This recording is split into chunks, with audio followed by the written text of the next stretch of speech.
শনিবার 22 নম্বর ওয়ার্ডের যুব কংগ্রেসের পক্ষ থেকে একটি রক্তদান শিবিরের আয়োজন করা হয়। এদিন এখানে উপস্থিত ছিলেন মন্ত্রী মলয় ঘটক, ডেপুটি মেয়র অভিজিৎ ঘটক, অনিমেষ দাস সহ টিএমসির বহু কর্মী ও সমর্থকেরা। এদিন প্রায় 50 ইউনিট রক্ত সংগ্রহ করা হয়।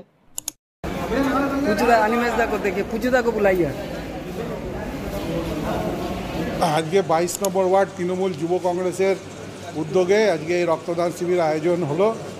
এই রক্তদান শিবিরে আমাদের মাননীয় মন্ত্রী মলয় ঘটক উপস্থিত ছিলেন এবং আমাদের মাননীয় ডেপুটি মেয়র অভিজিৎ ঘটক এসেছিলেন আমাদের এই রক্তদাতাদের উৎসাহ দিতে।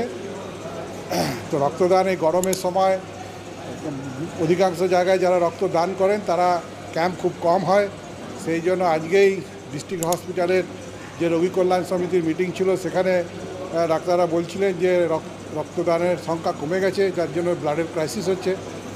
তৃণমূল যুব কংগ্রেস যে সবসময় মানুষের পাশে আছে এই বার্তা এরা এখানে দিল এবং এই রক্তগুলো দিয়ে অনেক মুমূর্ষু রোগী রক্ত পাবে। এছাড়াও আজকে আমাদের একটা কর্মসূচি হলো যে আমরা আমাদের নর্থ ব্লক 2 এর সমস্ত ওয়ার্ডে তৃণমূল যুবর পক্ষ থেকে সব ওয়ার্ডে এই গরমকালে আমরা রক্তদান শিবির করব এবং এই রক্তটা যেন মানুষের কাজে লাগে সেই জন্য তৃণমূল যুবর ছেলেরা সবসময় এগিয়ে আছে। এটা হচ্ছে ব্যাপার। এখানে এখনও পর্যন্ত 20 ইউনিট রক্ত হয়েছে এবং আরও হবে, আরও বেশ কিছু রক্ত হবে।